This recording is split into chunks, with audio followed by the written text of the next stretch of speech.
ਜੇਤਾ ਜੀਉ ਪਿੰਡ ਸਭ ਤੇਰਾ, ਤੂੰ ਅੰਤਰ ਜਾਮੀ ਪੁਰਖ ਭਗਵਾਨ। ਦਾਸਨ ਦਾਸ ਕਹਿ ਜਨ ਨਾਨਕ, ਜਿਹਾ ਤੂੰ ਕਰਾਹੇ ਤਿਹਾ ਹਉ ਕਰੀ ਵਖਿਆਨ। ਦਾਸਨ ਦਾਸ ਕਹਿ ਜਨ ਨਾਨਕ, ਜਿਹਾ ਤੂੰ ਕਰਾਹੇ ਤਿਹਾ ਹਉ ਕਰੀ ਵਖਿਆਨ। ਸਤਿਨਾਮ ਧੰਨ ਵਾਹਿਗੁਰੂ ਸਾਹਿਬ ਜੀਓ। ਸ਼ਲੋਕ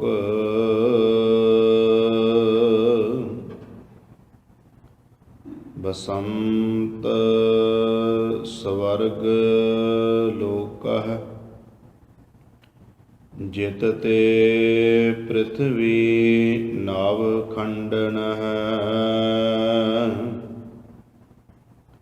ਬਿਸਰੰਤ ਹਰ ਗੋਪਾਲਹ, ਨਾਨਕ ਤੇ ਪ੍ਰਾਣੀ ਉਦਿਆਨ ਭਰਮਣ। ਬਸੰਤ ਸਵਰਗ ਲੋਕਹ, ਜਿਤ ਤੇ ਪ੍ਰਿਥਵੀ ਨਵ ਖੰਡਨ ਹੈ।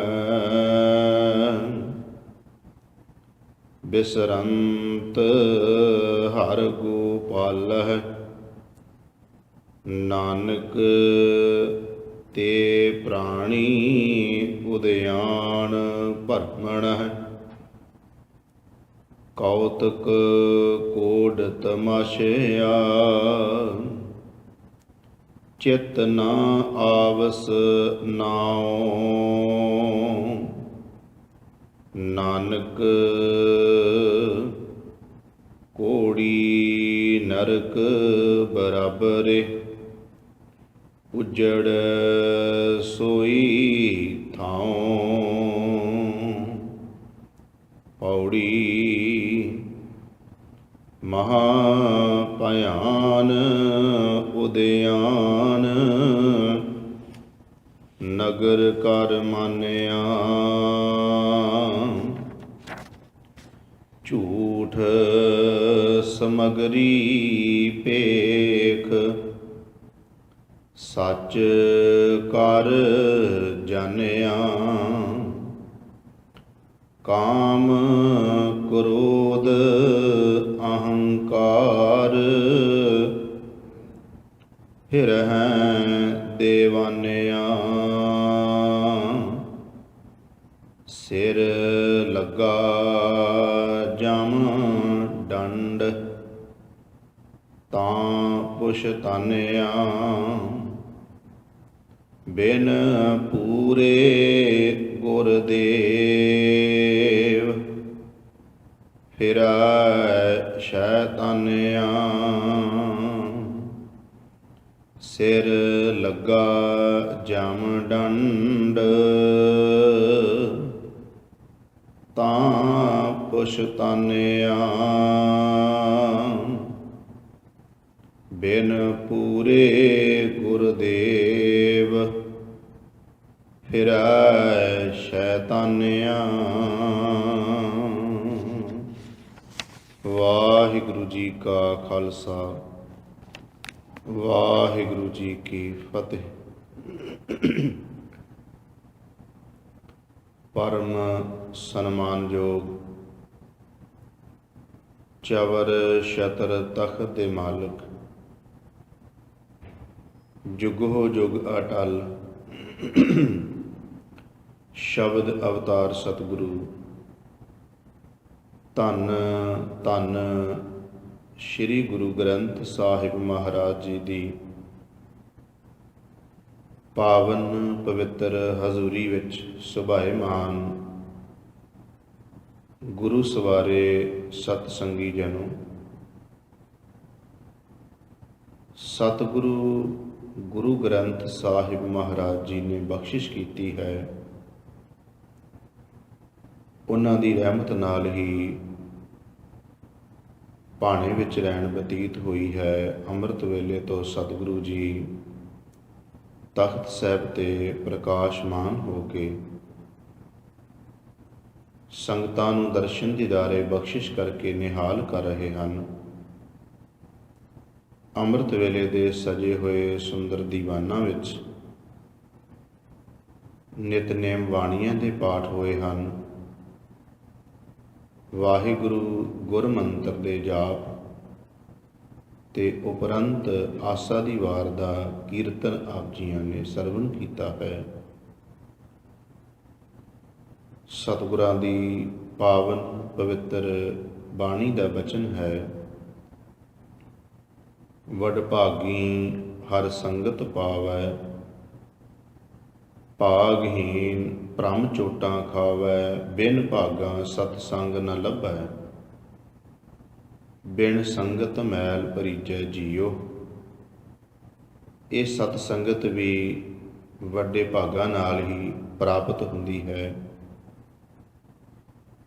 ਜਿੱਥੇ ਆਪ ਜੀਆਂ ਨੇ ਸਤ ਸੰਗਤ ਪ੍ਰਾਪਤ ਕਰਕੇ ਸਤਿਗੁਰਾਂ ਦੀ ਪਾਵਨ ਪਵਿੱਤਰ ਬਾਣੀ ਸਰਵਣ ਕੀਤੀ ਹੈ, ਆਓ ਸਤਿਗੁਰੂ ਗਰੀਬ ਨਿਵਾਜ ਪਾਤਸ਼ਾਹ ਕਿਰਪਾ ਕਰਨ ਅਸੀਂ ਸ਼ਬਦ ਵਿਚਾਰ ਨਾਲ ਜੁੜਨਾ ਕਰੀਏ, ਜੋ ਅੰਮ੍ਰਿਤ ਵੇਲੇ ਗੁਰੂ ਗ੍ਰੰਥ ਸਾਹਿਬ ਮਹਾਰਾਜ ਜੀ ਨੇ ਪ੍ਰਕਾਸ਼ਮਾਨ ਹੋ ਕੇ ਸਮੁੱਚੀ ਮਾਨਵਤਾ ਦੇ ਭਲੇ ਲਈ ਇਲਾਹੀ ਫਰਮਾਨ ਹੁਕਮਨਾਮੇ ਦੇ ਰੂਪ ਵਿੱਚ ਬਖਸ਼ਿਸ਼ ਕੀਤਾ ਹੈ। ਧੰਨ ਸ੍ਰੀ ਗੁਰੂ ਅਰਜਨ ਦੇਵ ਮਹਾਰਾਜ ਜੀ ਦਾ ਇਹ ਪਾਵਨ ਪਵਿੱਤਰ ਅੱਜ ਦਾ ਮੁੱਖ ਵਾਕ ਜੈਤਸਰੀ ਦੀ ਵਾਰ ਵਿੱਚੋਂ ਬਖਸ਼ਿਸ਼ ਹੋਇਆ ਹੈ। ਗੁਰੂ ਗ੍ਰੰਥ ਸਾਹਿਬ ਜੀ ਦੇ ਪਾਵਨ ਅੰਗ 707 ਅਤੇ 8 ਅੰਗ ਤੇ ਇਹ ਪਾਵਨ ਪਵਿੱਤਰ ਸ਼ਬਦ ਸੁਭਾਏਮਾਨ ਹੈ। ਧੰਨ ਸਤਿਗੁਰੂ ਗੁਰੂ ਅਰਜਨ ਦੇਵ ਮਹਾਰਾਜ ਜੀ ਆਪ ਹੀ ਮਤ ਬੁੱਧ ਬਖਸ਼ਿਸ਼ ਕਰਕੇ ਪਾਵਨ ਪਵਿੱਤਰ ਸ਼ਬਦ ਦੀ ਵਿਚਾਰ ਕਰਵਾ ਲੈਣ। ਕਰੋ ਕਿਰਪਾ ਸਾਧ ਸੰਗਤ, ਮਨ ਦਾ ਟਿਕਾਓ ਤੇ ਇਕਾਗਰਤਾ ਦੀ ਦਾਤ ਪ੍ਰਾਪਤ ਹੋਵੇ। ਪਿਆਰ ਸਹਿਤ ਉਚਾਰਨ ਕਰੀਏ ਜੀ। ਸਤਨਾਮ ਸ੍ਰੀ ਵਾਹਿਗੁਰੂ ਜੀ। ਕਰੋ ਕਿਰਪਾ। ਸਤਨਾਮ ਸ੍ਰੀ ਵਾਹਿਗੁਰੂ ਜੀ।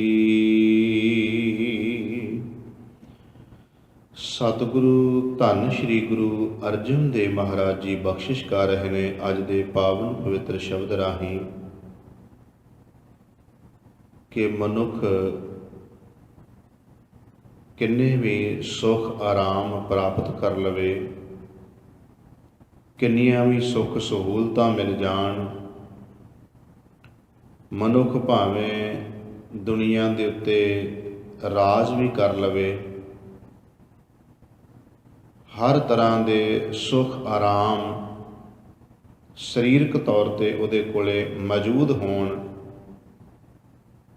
ਪਰ ਜੇ ਹਰੀ ਪਰਮਾਤਮਾ ਪਰਮੇਸ਼ਰ ਵਾਹਿਗੁਰੂ ਭੁੱਲ ਜਾਏ, ਨਿਰੰਕਾਰ ਵਿਸਰ ਜਾਏ, ਸਤਿਗੁਰੂ ਗੁਰੂ ਅਰਜਨ ਦੇਵ ਮਹਾਰਾਜ ਜੀ ਕਹਿੰਦੇ ਨੇ ਫਿਰ ਉਹ ਜੀਵ ਇਸ ਤਰ੍ਹਾਂ ਹੈ ਜਿਵੇਂ ਕੋਈ ਜੰਗਲ ਦੇ ਵਿੱਚ ਜੀਵ ਭਟਕ ਜਾਏ ਤੇ ਉਸ ਨੂੰ ਸਮਝ ਹੀ ਨਾ ਲੱਗੇ ਕਿੱਧਰ ਨੂੰ ਜਾਣਾ ਹੈ, ਕਿੱਧਰ ਨੂੰ ਨਹੀਂ ਜਾਣਾ, ਰਸਤਾ ਹੀ ਨਾ ਉਸ ਨੂੰ ਲੱਭਦਾ ਹੋਵੇ। ਜਿਵੇਂ ਜੰਗਲ ਦੇ ਵਿੱਚ ਕੋਈ ਭਟਕ ਜਾਏ ਤੇ ਜੰਗਲ ਦੇ ਵਿੱਚ ਆਪ ਜੀ ਨੂੰ ਪਤਾ ਹੋਏਗਾ ਇੱਕ ਤਾਂ ਰਸਤਾ ਨਹੀਂ ਲੱਭਦਾ, ਦੂਜਾ ਜੰਗਲ ਦੇ ਵਿੱਚ ਖੂੰਖਾਰ ਜਾਨਵਰ ਜੀਵ ਉੱਥੇ ਹੁੰਦੇ ਨੇ ਜਿਹੜੇ ਮਨੁੱਖ ਉਹਦੇ ਤੋਂ ਵੀ ਡਰਦਾ ਹੈ।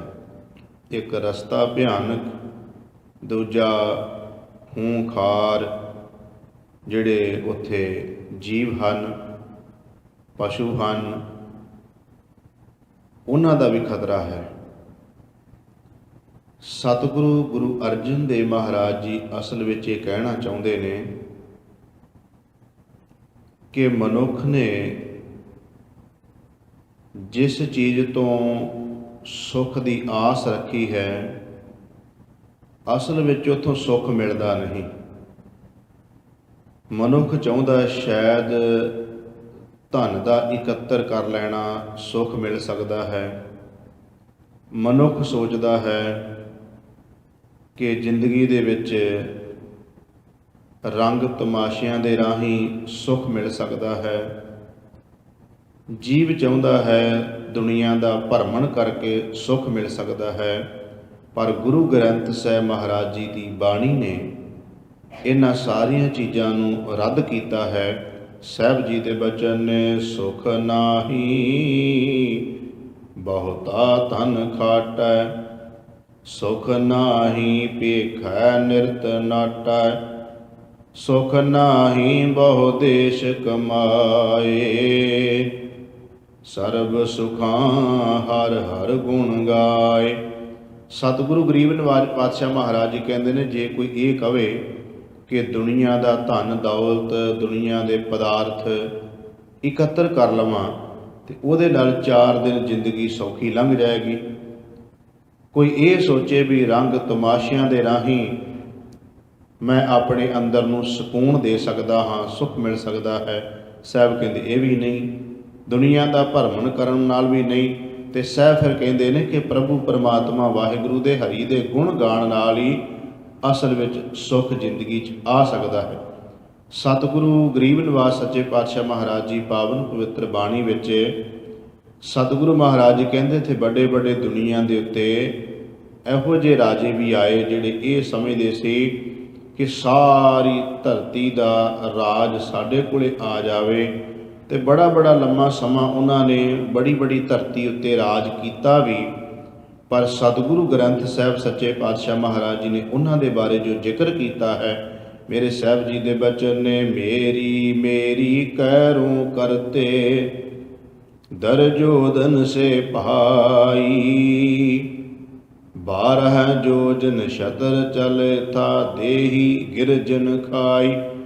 ਸਤਿਗੁਰੂ ਮਹਾਰਾਜ ਕਹਿੰਦੇ ਤੇ ਕਾਰੋਂ ਪਾਂਡਵ ਉਹਨਾਂ ਦਾ ਜ਼ਿਕਰ ਕੀਤਾ, ਦਰਜੋਧਨ ਵਰਗੇ ਜਿਨ੍ਹਾਂ ਨੂੰ ਕ੍ਰਿਸ਼ਨ ਨੇ ਕਿਹਾ ਸੀ ਇਹ ਪਾਂਡਵ ਵੀ ਤੁਹਾਡੇ ਹੀ ਆਪਣੇ ਹੀ ਨੇ, ਇਹਨਾਂ ਨੂੰ ਥੋੜ੍ਹਾ ਜਿਹਾ ਜ਼ਮੀਨ ਦਾ ਹਿੱਸਾ ਦੇ ਦਿਓ, ਥੋੜ੍ਹਾ ਜਿਹਾ ਟੁਕੜਾ ਦੇ ਦਿਓ, ਇਹ ਵੀ 4 ਦਿਨ ਆਪਣੀ ਜ਼ਿੰਦਗੀ ਚੰਗੀ ਸੌਖੀ ਆਰਾਮ ਨਾਲ ਕੱਢ ਲੈਣਗੇ।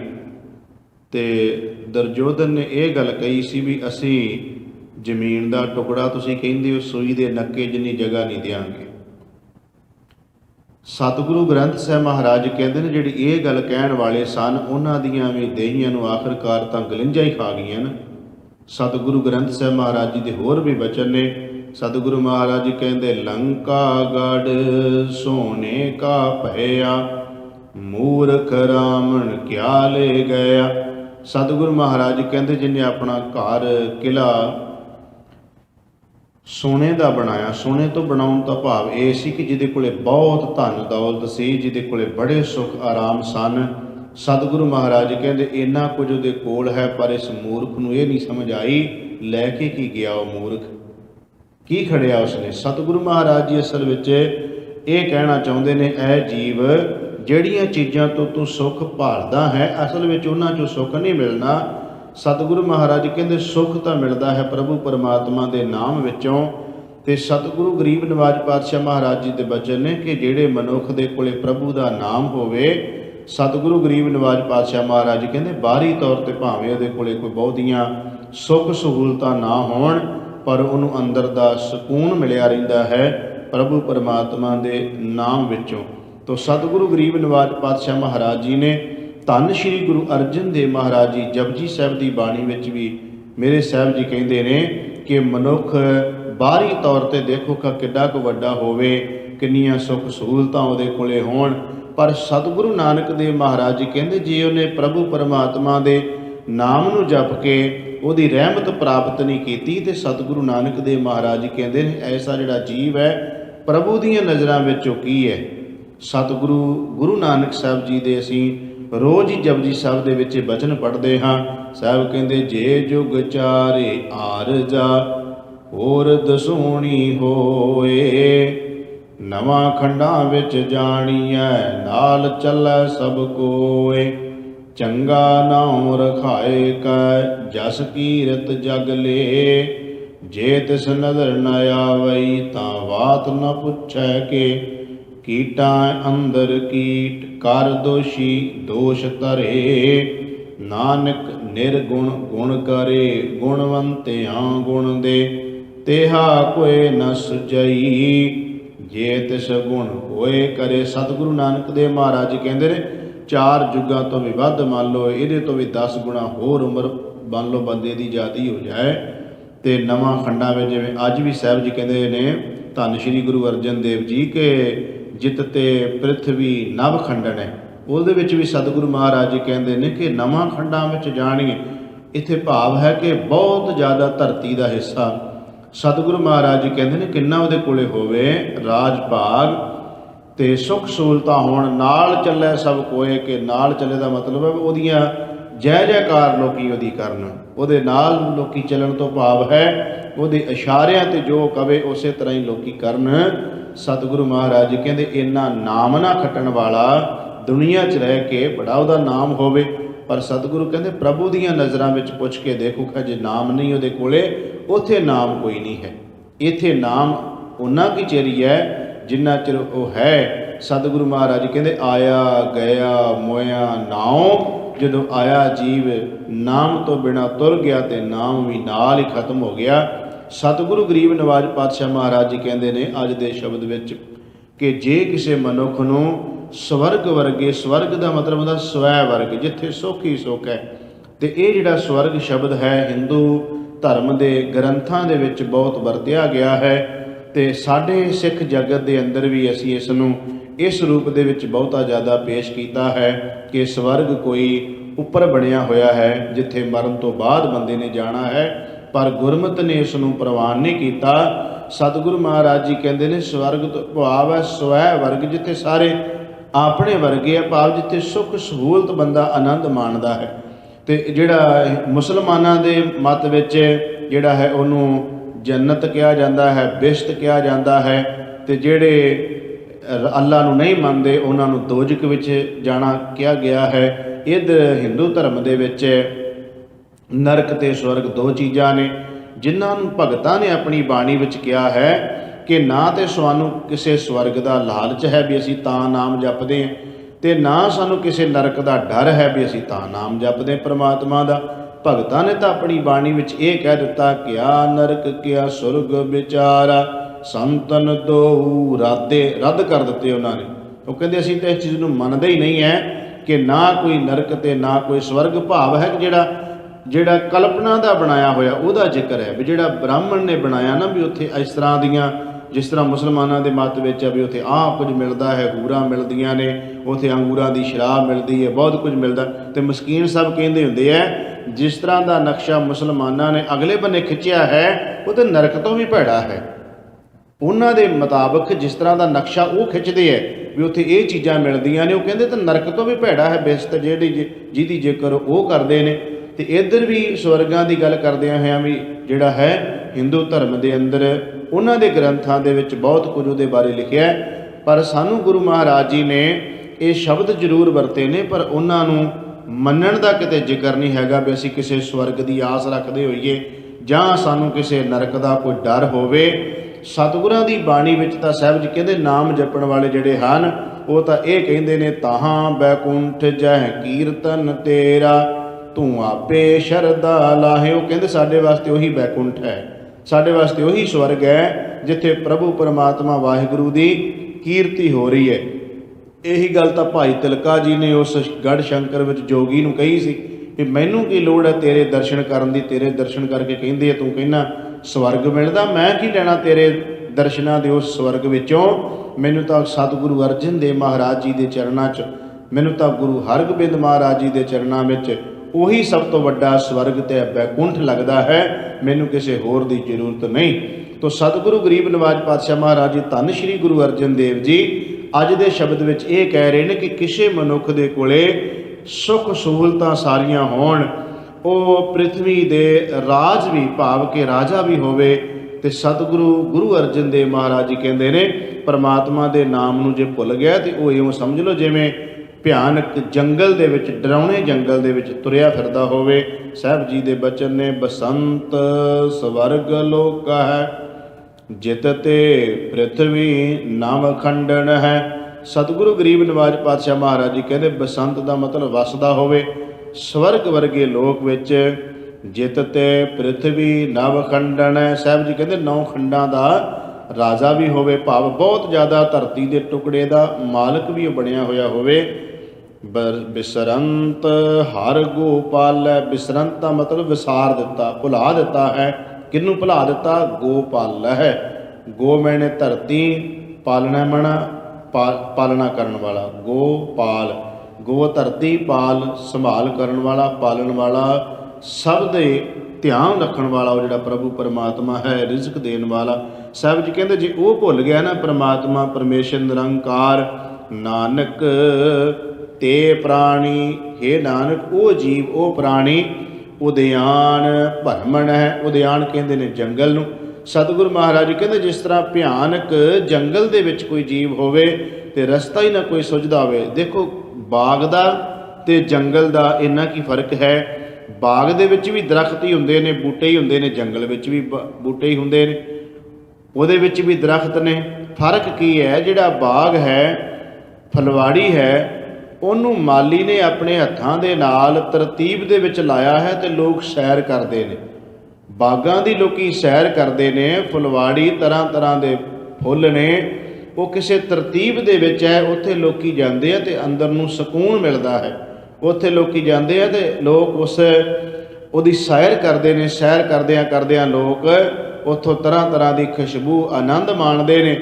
ਜੰਗਲ ਵਾਲੇ ਬੰਨੇ ਨੂੰ ਕੋਈ ਜਾਣ ਨੂੰ ਤਿਆਰ ਨਹੀਂ ਹੈ, ਤੇ ਜੇ ਜੰਗਲ 'ਚ ਕੋਈ ਚਲਿਆ ਜਾਏ ਤੇ ਉਸ ਡਰਾਉਣੇ ਜੰਗਲ ਵਿੱਚ, ਕਿਉਂਕਿ ਰਸਤਾ ਕਿਸੇ ਵੱਲ ਨਹੀਂ ਨਜ਼ਰ ਆਉਂਦਾ, ਇਸ ਕਰਕੇ ਜਦੋਂ ਵਿਦਵਾਨ ਇਸ ਚੀਜ਼ ਨੂੰ ਇਸ ਤਰ੍ਹਾਂ ਲੈਂਦੇ ਨੇ, ਜਿੱਥੇ ਉਹ ਬਾਗ ਦੀ ਗੱਲ ਕਰਦੇ ਨੇ, ਬਗੀਚਿਆਂ ਦੀ ਗੱਲ ਕਰਦੇ ਨੇ, ਉੱਥੇ ਭਾਵ ਹੁੰਦਾ ਹੈ ਸਤ ਸੰਗਤ ਰੂਪੀ। ਤੇ ਜਿੱਥੇ ਉਦਿਆਨ ਦੀ ਜੰਗਲ ਦੀ ਗੱਲ ਆ ਜਾਏ, ਉੱਥੇ ਉਹ ਹੁੰਦਾ ਜਿੱਥੇ ਮਨੁੱਖ ਕੁਸੰਗਤ ਵਿੱਚ ਪੈ ਜਾਂਦਾ ਹੈ। ਹੁਣ ਕੁਸੰਗਤ ਵਿੱਚ ਪਏ ਹੋਏ ਬੰਦੇ ਨੂੰ ਵੀ ਜਿਵੇਂ ਕੋਈ ਰਸਤਾ ਨਹੀਂ ਸੁੱਝਦਾ, ਕੁਸੰਗਤ ਵਿੱਚ ਪਏ ਹੋਏ ਬੰਦੇ ਨੂੰ ਵੀ ਕੋਈ ਸਮਝ ਨਹੀਂ ਲੱਗਦੀ ਵੀ ਕਿਹੜੇ ਬੰਨੇ ਉਹ ਤੁਰ ਪਿਆ ਤੇ ਕੀ ਕਰੇ, ਕਿਸ ਤਰ੍ਹਾਂ ਮੁੜੇ। ਇਸ ਤਰ੍ਹਾਂ ਵਿਦਵਾਨ ਇਸ ਚੀਜ਼ ਨੂੰ ਇਉਂ ਲੈਂਦੇ ਨੇ। ਸਾਹਿਬ ਜੀ ਕਹਿੰਦੇ ਨੇ ਉਹ ਜੀਵ ਹਰੀ ਪਰਮਾਤਮਾ ਨੂੰ ਜਿਹਨੇ ਵਿਸਾਰ ਦਿੱਤਾ ਹੈ, ਉਹ ਭਿਆਨਕ ਜੰਗਲ ਦੇ ਵਿੱਚ ਭਟਕ ਰਿਹਾ ਹੈ, ਉਹਨੂੰ ਕੋਈ ਰਸਤਾ ਲੱਭ ਨਹੀਂ ਰਿਹਾ।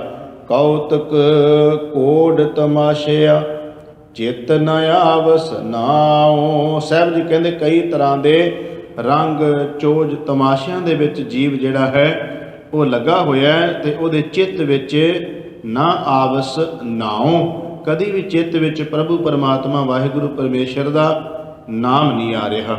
ਨਾਨਕ ਕੋੜੀ ਨਰਕ ਬਰਾਬਰ ਉਜੜ ਸੋਈ ਥਾਮ।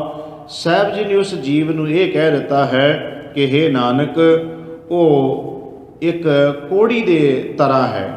ਕੋੜੀ ਤੋਂ ਭਾਵ ਹੈ ਕਿ ਜਿਹੜਾ ਕੋੜ ਦਾ ਰੋਗ ਹੈ ਨਾ, ਤੇ ਕੋੜ ਦੇ ਰੋਗ ਵਾਲਾ ਜੀਵ ਵਿਲਕਦਾ ਹੈ, ਕਰਲਾਉਂਦਾ ਹੈ, ਹਾਏ ਪਾਰਿਆ ਕਰਦਾ ਹੈ, ਤੇ ਇਹੀ ਹਾਲ ਨਾਮ ਤੋਂ ਟੁੱਟਣ ਵਾਲੇ ਜੀਵ ਦਾ ਹੈ। ਕੋੜੀ ਨਰਕ ਬਰਾਬਰ ਤੋਂ ਭਾਵ ਹੈ ਕਿ ਉਹ ਜੀਵ ਕੋੜੀ ਵਰਗਾ।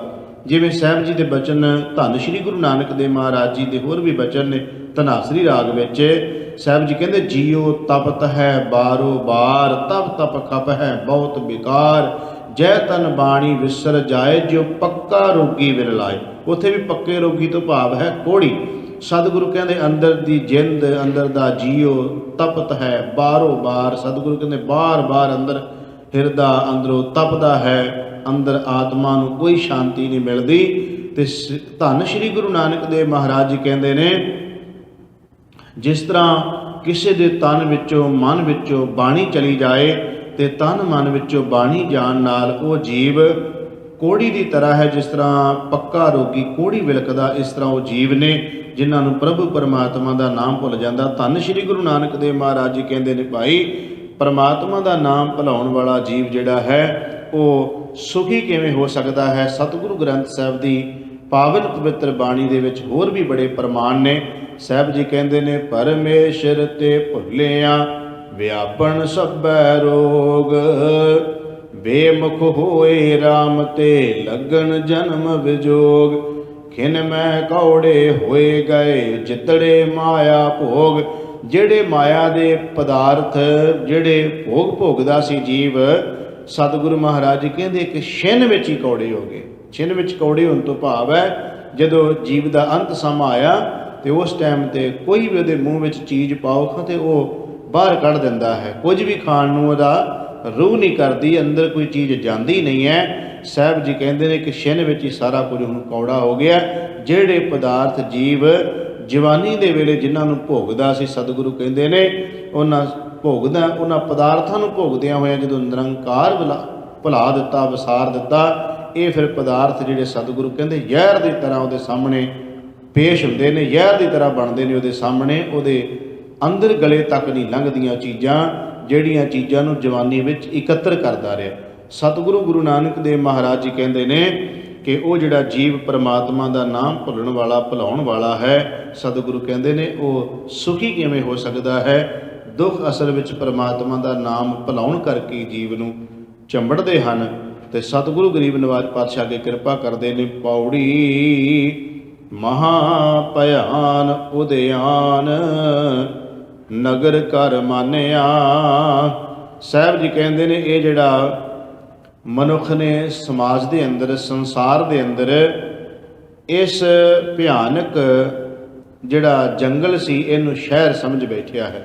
ਇੱਥੇ ਅਰਥ ਇਹ ਬਣਨਗੇ ਕਿ ਮਨੁੱਖ ਨੇ ਜਿਹੜੀ ਚੀਜ਼ ਨੂੰ ਸ਼ਹਿਰ ਸਮਝ ਲਿਆ ਹੈ, ਜਿਸ ਨੂੰ ਮਨੁੱਖ ਨੇ ਸੁੱਖ ਸਮਝ ਲਿਆ ਹੈ, ਅਸਲ ਵਿੱਚ ਉਹ ਸੁੱਖ ਨਹੀਂ।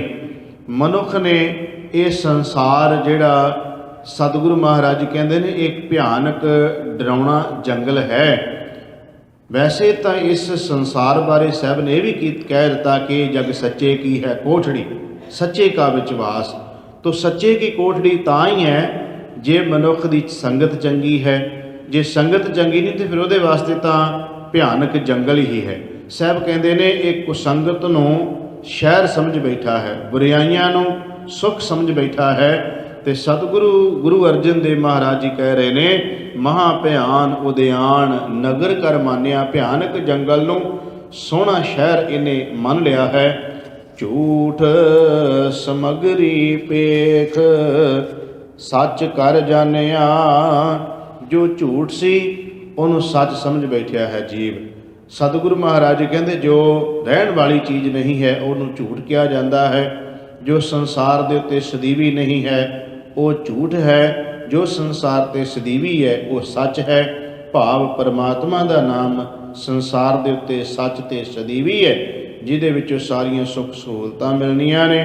ਕੂੜ ਪਦਾਰਥ ਜਿਹੜੇ ਹਨ ਇਹ ਬਿਨਸ ਜਾਣ ਵਾਲੇ ਹਨ, ਜਿਨ੍ਹਾਂ ਦੇ ਨਾਲ ਮਨੁੱਖ ਦਾ ਮੋਹ ਪਿਆ ਹੋਇਆ। ਤੇ ਸਾਹਿਬ ਜੀ ਕਹਿੰਦੇ ਨੇ ਇਹਨੂੰ ਵੇਖ ਵੇਖ ਕੇ ਭਿਆਨਕ ਜੰਗਲ ਜਿਹੜਾ ਉਹਨੂੰ ਸ਼ਹਿਰ ਸਮਝ ਕੇ ਇਹ ਜੀਵ ਜਿਹੜਾ ਹੈ, ਸਤਿਗੁਰੂ ਮਹਾਰਾਜ ਜੀ ਕਹਿੰਦੇ ਇਸੇ ਨੂੰ ਸੱਚ ਮੰਨ ਕੇ ਬੈਠ ਗਿਆ ਹੈ। ਕਾਮ ਕ੍ਰੋਧ ਅਹੰਕਾਰ ਫਿਰੈ ਦੇਵਾਨਿਆ। ਸਾਹਿਬ ਜੀ ਕਹਿੰਦੇ ਕਾਮ ਕ੍ਰੋਧ ਦੇ ਵਿੱਚ ਜੀਵ ਗਰਸਿਆ ਪਿਆ, ਹੰਕਾਰ 'ਚ ਗਰਸਿਆ ਪਿਆ ਹੈ ਤੇ ਪਾਗਲਾਂ ਦੀ ਤਰ੍ਹਾਂ ਜੀਵ ਤੁਰਿਆ ਫਿਰਦਾ ਹੈ। ਸਤਿਗੁਰੂ ਕਹਿੰਦੇ ਵਿਕਾਰਾਂ ਵਿੱਚ ਡੁੱਬਾ ਹੋਇਆ ਹੈ, ਕ੍ਰੋਧ ਹੈ, ਅਹੰਕਾਰ ਹੈ, ਇਹਦੇ ਵਿੱਚ ਹੀ ਜੀਵ ਆਪਣੀ ਜ਼ਿੰਦਗੀ ਸਾਰੀ ਖਚਿਤ ਕਰੀ ਜਾ ਰਿਹਾ ਹੈ। ਸਤਿਗੁਰਾਂ ਦੀ ਬਾਣੀ ਨੇ ਇਹ ਕਿਹਾ ਹੈ ਕਿ ਕਾਮ ਕ੍ਰੋਧ ਕਾਇਆ ਕੋ ਗਲ। ਸਤਿਗੁਰੂ ਕਹਿੰਦੇ ਕਾਇਆ ਭਾਵ ਸਰੀਰ, ਇਹ ਸਰੀਰ ਨੂੰ ਚੀਜ਼ਾਂ ਸਾੜ ਦਿੰਦੀਆਂ ਨੇ, ਗਾਲ ਦਿੰਦੀਆਂ ਨੇ। ਜਿਉਂ ਕੰਚਨ ਸੁਹਾਗਾ ਢਾਲੈ, ਜਿਵੇਂ ਸੁਹਾਗਾ ਸੋਨੇ ਨੂੰ ਢਾਲ ਦਿੰਦਾ ਹੈ, ਇਸੇ ਤਰ੍ਹਾਂ ਇਹ ਜਿਹੜੇ ਵਿਕਾਰ ਹਨ ਕਾਮ ਕ੍ਰੋਧ ਲੋਭ ਮੋਹ ਅਹੰਕਾਰ ਆਦਿਕ। ਸਤਿਗੁਰੂ ਮਹਾਰਾਜ ਕਹਿੰਦੇ ਇਹ ਵੀ ਸਰੀਰ ਨੂੰ ਗਾਲ ਦਿੰਦੇ ਨੇ ਤੇ ਮਨੁੱਖ ਪਾਗਲਾਂ ਦੀ ਤਰ੍ਹਾਂ ਹੋਇਆ ਤੁਰਿਆ ਫਿਰਦਾ ਹੈ। ਤੇ ਸਤਿਗੁਰੂ ਗਰੀਬ ਨਿਵਾਜ ਪਾਤਸ਼ਾਹ ਮਹਾਰਾਜ ਜੀ ਕਹਿੰਦੇ ਨੇ ਇਹਦੇ ਤੋਂ ਬਚਣ ਦਾ ਤਰੀਕਾ ਕੀ ਹੈ? ਪ੍ਰਭੂ ਪਰਮਾਤਮਾ ਦਾ ਨਾਮ। ਤੋ ਸਤਿਗੁਰੂ ਅਰਜਨ ਦੇਵ ਮਹਾਰਾਜ ਕਿਰਪਾ ਕਰਦੇ ਨੇ। ਸਿਰ ਲੱਗਾ ਜਮ ਡੰਡ ਤਾਂ ਪਛਤਾਨਿਆ। ਜਦੋਂ ਉਹ ਸਮਾਂ ਆ ਜਾਂਦਾ ਨਾ, ਜਮਾਂ ਦਾ ਡੰਡ ਆ ਕੇ, ਭਾਵ ਕਿ ਜਮਾਂ ਦਾ ਡੰਡਾ ਆ ਕੇ ਪੈਂਦਾ ਹੈ, ਭਾਵ ਜਮਾਂ ਦੇ ਡੰਡੇ ਤੋਂ ਹੈ ਕਿ ਜਦੋਂ ਅੰਤਲਾ ਸਮਾਂ ਆ ਜਾਂਦਾ ਹੈ, ਸਤਿਗੁਰੂ ਕਹਿੰਦੇ ਫਿਰ ਬੰਦਾ ਪਛਤਾਉਂਦਾ ਹੈ। ਫਿਰ ਸੋਚਦਾ ਵੀ ਕੀ ਕੀਤਾ ਸਾਰੀ ਜ਼ਿੰਦਗੀ, ਕੀ ਕੁਝ ਕਰਦਾ ਰਿਹਾ, ਜੋ ਕੁਝ ਕਰਨ ਵਾਸਤੇ ਆਇਆ ਸੀ ਕਰਕੇ ਨਹੀਂ ਗਿਆ। ਉਦੋਂ ਫਿਰ ਬੰਦਾ ਪਛਤਾਉਂਦਾ ਹੈ, ਰੋਂਦਾ ਹੈ। ਪਰ ਸਾਹਿਬ ਜੀ ਕਹਿੰਦੇ ਨੇ ਬਾਣੀ ਵਿੱਚ, ਉਸ ਵੇਲੇ ਦਾ ਤੇਰਾ ਪਛਤਾਇਆ ਹੋਇਆ, ਉਸ ਵੇਲੇ ਦਾ ਤੇਰਾ ਰੋਇਆ ਹੋਇਆ ਹੁਣ ਕਿਸੇ ਵੀ ਅਰਥ ਨਹੀਂ ਰੱਖਦਾ। ਉਸ ਵੇਲੇ ਮੌਕਾ ਹੱਥੋਂ ਲੰਘ ਚੁੱਕਿਆ ਹੁੰਦਾ ਹੈ। ਨੈਣੋ ਨੀਰ ਬਹਿ ਤਨ ਖੀਨਾ ਭਏ ਕੇਸ ਦੁੱਧਵਾਨੀ। ਰੋਧਾ ਸ਼ਬਦ ਕੰਠ ਨਹੀਂ ਉਚਰੇ ਅਬ ਕਿਆ ਕਰੈ ਪ੍ਰਾਨੀ। ਉਦੋਂ ਕੀ ਕਰ ਸਕਦਾ ਹੈ ਇਨਸਾਨ? ਨਾ ਬੋਲਿਆ ਜਾਂਦਾ ਹੈ, ਨਾ ਸੁਣ ਸਕਦਾ ਹੈ, ਨਾ ਵੇਖ ਸਕਦਾ ਹੈ, ਨਾ ਹੱਥ ਪੈਰ ਕੰਮ ਕਰਦੇ ਹਨ। ਉਸ ਵੇਲੇ ਫਿਰ ਇਹ ਕਵੇ ਕਿ ਮੈਂ ਕੋਈ ਹੁਣ ਸੇਵਾ ਕਰ ਲਵਾਂ, ਸਿਮਰਨ ਕਰ ਲਵਾਂ, ਕੁਝ ਸੁਣ ਲਵਾਂ, ਕੁਝ ਸੁਣਾ ਲਵਾਂ। ਸਾਹਿਬ ਜੀ ਕਹਿੰਦੇ ਉਸ ਟਾਈਮ 'ਤੇ ਕੁਝ ਵੀ ਨਹੀਂ ਹੋ ਸਕਦਾ। ਜਦੋਂ ਜਮਾਂ ਦਾ ਡੰਡ ਆ ਪੈਂਦਾ ਹੈ ਉਦੋਂ ਬੰਦਾ ਪਛਤਾਉਂਦਾ ਹੈ। ਤੇ ਸਤਿਗੁਰੂ ਗੁਰੂ ਅਰਜਨ ਦੇਵ ਜੀ ਕਿਰਪਾ ਕਰਦੇ ਨੇ ਅਖੀਰਲੀ ਪੰਕਤੀ ਵਿੱਚ, ਬਿਨ ਪੂਰੇ ਗੁਰਦੇਵ ਫਿਰੈ ਸ਼ੈਤਾਨਿਆ। ਸਤਿਗੁਰੂ ਮਹਾਰਾਜ ਜੀ ਕਹਿੰਦੇ ਨੇ ਸ਼ੈਤਾਨ ਹੋਇਆ ਬੈਠਾ ਹੈ ਪੂਰੇ ਗੁਰੂ ਤੋਂ ਬਿਨਾਂ। ਤੇ ਬਾਬਾ ਫਰੀਦ ਸਾਹਿਬ ਜੀ ਨੇ ਵੀ ਇੱਕ ਸ਼ਬਦ ਵਰਤਿਆ ਹੈ। ਬਾਬਾ ਫਰੀਦ ਸਾਹਿਬ ਜੀ ਕਹਿੰਦੇ ਨੇ, ਫਰੀਦਾ ਕੂਕੀਂਦਿਆਂ ਚਾਗੇਂਦਿਆਂ ਮੱਤੀ ਦੇਂਦਿਆਂ ਨਿਤ। ਬਾਬਾ ਫਰੀਦ ਸਾਹਿਬ ਜੀ ਕਹਿੰਦੇ ਨੇ ਭਈ ਇੱਥੇ ਧਰਤੀ ਦੇ ਉੱਤੇ ਰੱਬ ਪ੍ਰਭੂ ਪਰਮਾਤਮਾ ਆਪਣੇ ਪਿਆਰਿਆਂ ਨੂੰ ਭੇਜਦਾ ਹੈ। ਉਹਦੇ ਪਿਆਰੇ ਆਉਂਦੇ ਨੇ, ਧਾਰਮਿਕ ਲੋਕ ਧਰਮ ਦੀ ਸਿੱਖਿਆ ਦਿੰਦੇ ਨੇ, ਧਾਰਮਿਕ ਗ੍ਰੰਥਾਂ ਦੇ ਰਾਹੀਂ ਕੂਕ ਕੂਕ ਕੇ ਲੋਕਾਂ ਨੂੰ ਦੱਸਦੇ ਨੇ ਕਿ ਭਾਈ ਚੰਗੇ ਕਰਮ ਕਰੋ, ਚੰਗੇ ਕਰਮ ਕਰੋ, ਕੂਕ ਕੂਕ ਕੇ ਕਹਿੰਦੇ ਨੇ। ਪਰ ਬਾਬਾ ਫਰੀਦ ਸਾਹਿਬ ਜੀ ਕਹਿੰਦੇ ਨੇ, ਫਰੀਦਾ ਕੂਕੀਂਦਿਆਂ ਚਾਗੇਂਦਿਆਂ ਮੱਤੀ ਦੇਂਦਿਆਂ ਨਿਤ। ਜੋ ਸ਼ੈਤਾਨ ਵਜਾਇਆ ਸੇਕਤ ਫੇਰੈ ਚਿੱਤ। ਕਹਿੰਦੇ ਪਰ ਜਿਹੜਾ ਅੰਦਰ ਸ਼ੈਤਾਨਪਣ ਬੈਠਾ ਹੈ ਉਹ ਚਿੱਤ ਹੀ ਨਹੀਂ ਫੇਰਨ ਦਿੰਦਾ, ਉਹ ਮੁੜਨ ਨਹੀਂ ਦਿੰਦਾ ਦੂਜੇ ਬੰਦੇ ਨੂੰ। ਅੰਦਰ ਸ਼ੈਤਾਨਪਣ ਬੈਠਾ ਹੋਵੇ ਤੇ ਬੰਦਾ ਇਹੀ ਕਹਿੰਦਾ ਹੈ ਕਿ ਇਹ ਜਗ ਮਿੱਠਾ ਅੱਗੇ ਕਿਹਨੇ ਡਿੱਠਾ, ਕਿਹੜਾ ਕਿਸੇ ਨੇ ਵੇਖਿਆ ਹੈ। ਇਹ ਸ਼ੈਤਾਨਪਣ ਜਦੋਂ ਅੰਦਰ ਬੈਠਾ ਹੋਵੇ ਉਦੋਂ ਨਹੀਂ ਸੰਗਤ ਕਰਨ ਦਿੰਦਾ, ਨਹੀਂ ਬਾਣੀ ਪੜ੍ਹਨ ਦਿੰਦਾ, ਨਹੀਂ ਸਿਮਰਨ ਕਰਨ ਦਿੰਦਾ, ਨਹੀਂ ਸੇਵਾ ਕਰਨ ਦਿੰਦਾ। ਇਹ ਸ਼ੈਤਾਨਪਣ ਬੁਰੇ ਬੰਨੇ, ਪੁੱਠੇ ਬੰਨੇ, ਭੈੜੇ ਬੰਨੇ ਹਰ ਵੇਲੇ ਤਿਆਰ ਰਹਿੰਦਾ। ਪਰ ਚੰਗੇ ਬੰਨੇ ਸ਼ੈਤਾਨਪਣ ਜਿਹੜਾ ਇਹ ਨਹੀਂ ਜੀਵ ਨੂੰ ਤੁਰਨ ਦਿੰਦਾ। ਪਰ ਸਾਹਿਬ ਜੀ ਕਹਿੰਦੇ ਨੇ ਇਹਦੇ ਤੋਂ ਬਚਣ ਵਾਸਤੇ ਗੁਰੂ ਚਰਨਾਂ ਨਾਲ ਜੁੜਨਾ ਪਏਗਾ। ਇਹਦੇ ਤੋਂ ਬਚਣ ਵਾਸਤੇ ਗੁਰੂ ਮਹਾਰਾਜ ਜੀ ਦੇ ਬਚਨਾਂ ਦੀ ਕਮਾਈ ਕਰਨੀ ਪਏਗੀ, ਗੁਰੂ ਵਾਲੇ ਬਣਨਾ ਪਏਗਾ, ਗੁਰੂ ਜੀ ਦੀ ਸੰਗਤ ਕਰਨੀ ਪਏਗੀ। ਧੰਨ ਸ਼੍ਰੀ ਗੁਰੂ ਅਰਜਨ ਦੇਵ ਜੀ ਕਹਿੰਦੇ, ਬਿਨ ਪੂਰੇ ਗੁਰਦੇਵ, ਪਰਮਾਤਮਾ ਪੂਰੇ ਸਤਿਗੁਰੂ ਤੋਂ ਬਿਨਾਂ, ਪੂਰੇ ਗੁਰੂ ਤੋਂ ਬਿਨਾਂ ਫਿਰੈ ਸ਼ੈਤਾਨਿਆ। ਜੀਵ ਜਿਹੜਾ ਹੈ ਸ਼ੈਤਾਨ ਦੀ ਤਰ੍ਹਾਂ ਤੁਰਿਆ ਫਿਰਦਾ ਹੈ। ਸਤਿਗੁਰੂ ਗੁਰੂ ਅਰਜਨ ਦੇਵ ਮਹਾਰਾਜ ਜੀ ਨੇ ਅੱਜ ਦੇ ਸ਼ਬਦ ਵਿੱਚ ਇਹ ਕਿਹਾ ਹੈ ਕਿ ਭਾਈ ਦੁਨੀਆ ਦੀਆਂ ਸੁੱਖ ਸਹੂਲਤਾਂ ਕਿੰਨੀਆਂ ਵੀ ਹੋ ਜਾਣ, ਇੱਥੇ ਸਵਰਗ ਦਾ ਰਾਜ, ਇੱਥੇ ਜਿਹੜਾ ਸਤਿਗੁਰੂ ਮਹਾਰਾਜ ਜੀ ਕਹਿੰਦੇ ਧਰਤੀ ਦਾ ਰਾਜ, ਪਦਾਰਥ ਸਾਰਾ ਕੁਝ ਜੀਵ ਦੇ ਕੋਲ ਹੋਵੇ, ਪਰ ਪ੍ਰਮਾਤਮਾ ਦੇ ਨਾਮ ਤੋਂ ਬਿਨਾਂ ਅੰਦਰ ਦਾ ਟਿਕਾਓ, ਅੰਦਰ ਦੀ ਸ਼ਾਂਤੀ ਨਹੀਂ ਬਣਦੀ। ਸਤਿਗੁਰੂ ਗਰੀਬ ਨਿਵਾਜ ਪਾਤਸ਼ਾਹ ਕਿਰਪਾ ਕਰਨ ਕਿ ਅਸੀਂ ਜਿੱਥੇ ਆਪਣੇ ਦੁਨਿਆਵੀ ਤੌਰ 'ਤੇ ਬਾਕੀ ਕੰਮਾਂ ਕਾਰਾਂ ਵਿੱਚ ਸਮਾਂ ਕੱਢਦੇ ਹਾਂ, ਟਾਈਮ ਦਿੰਦੇ ਹਾਂ ਅਤੇ ਜ਼ਿੰਦਗੀ ਦੇ ਵਾਸਤੇ ਬੰਦਾ ਬਹੁਤ ਕੁਝ ਕਰਦਾ ਹੈ, ਉੱਥੇ ਮਨੁੱਖ ਨੇ ਇਹ ਵੀ ਕੋਸ਼ਿਸ਼ ਕਰਨੀ ਹੈ ਕਿ ਜੋ ਮਨੁੱਖਾ ਜੀਵਨ ਦਾ ਪ੍ਰਯੋਜਨ ਹੈ, ਜੋ ਮਨੋਰਥ ਹੈ, ਉਹ ਨਾ ਜੀਵ ਕਦੇ ਵੀ ਭੁੱਲੇ, ਉਹ ਵੀ ਯਾਦ ਜੀਵ ਨੂੰ ਰੱਖਣਾ ਚਾਹੀਦਾ ਹੈ। ਉਹ ਹੈ ਭਈ ਪ੍ਰਾਪਤ ਮਾਨੁਖ ਦਿਓ ਹਰੀਆ, ਗੋਬਿੰਦ ਮਿਲਣ ਕੀ ਇਹ ਤੇਰੀ ਬਰੀਆ।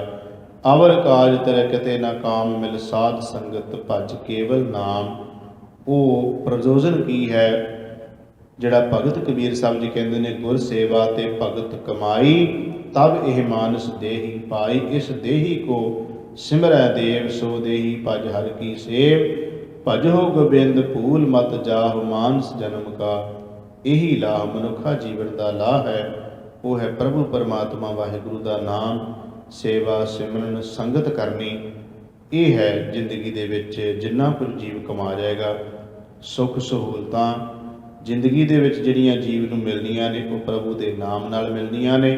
ਤਾਂ ਸਾਹਿਬ ਜੀ ਕਹਿੰਦੇ ਨੇ ਇਹ ਜ਼ਿੰਦਗੀ ਦਾ ਮਨੋਰਥ ਜਿਹੜਾ ਹੈ, ਜਿਨ੍ਹਾਂ ਨੂੰ ਭੁੱਲ ਜਾਂਦਾ ਹੈ ਉਹ ਜੀਵ ਕੋੜੀ ਦੀ ਤਰ੍ਹਾਂ ਵਿਲਕਦੇ ਰਹਿੰਦੇ ਹਨ, ਅਤੇ ਜਿਨ੍ਹਾਂ ਨੂੰ ਆਪਣਾ ਮਨੋਰਥ ਯਾਦ ਹੈ ਉਹ ਜੀਵ ਲੋਕ ਪਰਲੋਕ ਵਿੱਚ ਆਪਣਾ ਸੁਖੀ ਅਤੇ ਮੁੱਖ ਉਜਲਾ ਲੈ ਕੇ ਜਾਂਦੇ ਹਨ। ਸ਼ਬਦ ਵਿਚਾਰ ਕਰਦੇ ਹਾਂ, ਬੇਅੰਤ ਪ੍ਰਕਾਰ ਦੀਆਂ ਭੁੱਲਾਂ ਭੁੱਤਾਂ ਹੋ ਗਈਆਂ।